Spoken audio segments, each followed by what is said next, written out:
Hello friends, welcome to my channel.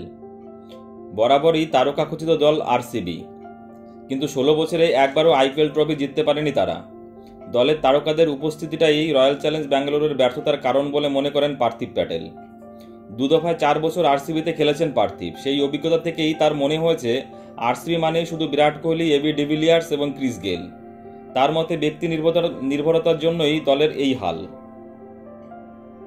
2014 সালে আরসিবিতে খেলেছে এই উইকেট রক্ষক। তারপর 2018 থেকে 2020 সাল পর্যন্ত বেঙ্গালুরুতে ছিলেন। এর মধ্যে 2014 সালে বিরাট, ডিভিলিয়ার্স ও গেইল তিনজনকেই ছিলেন। 2018 সালে পার্থিব যখন ফিরে আসেন তখন গেইল ছিল না। পার্থিব বলেন, 4 বছরে আরসিবিতে ছিলাম। আরসিবি বরাবরই ব্যক্তি নির্ভর, ওরা কখনো দল হয়ে উঠতে পারেনি। আমি যখন দলে ছিলাম তখন বেঙ্গালুরু মানেই শুধু বিরাট, ডিভিলিয়ার্স আর গেইল। যারাই আরসিবি থেকে বেরিয়ে এসেছে তারাই সবাই আমার সঙ্গে একমত হবেন।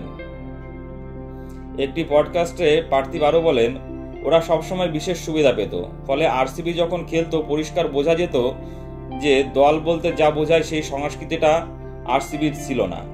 এই কারণেই ওরা এখনো কোনো ট্রফি জিততে পারেনি, এটাই সত্যি।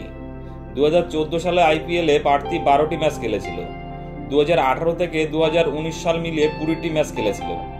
এই 3 মরশুমে আরসিবি প্লে অফে উঠতে পারেনি।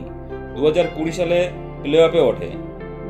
দলকে ট্রফি দিতে না পারলেও এখনো পর্যন্ত আরসিবির হয়ে সবচেয়ে বেশি রানের তালিকায় প্রথম 3টি স্থানেই রয়েছে বিরাট কোহলি, ডিভিলিয়ার্স এবং গেইলকে বেঙ্গালুরু ছেড়ে দিয়েছে, ডিভিলিয়ার্স অবসর নিয়েছে, বিরাট এখনো খেলছে, কিন্তু এখনো ট্রফির দেখা নেই।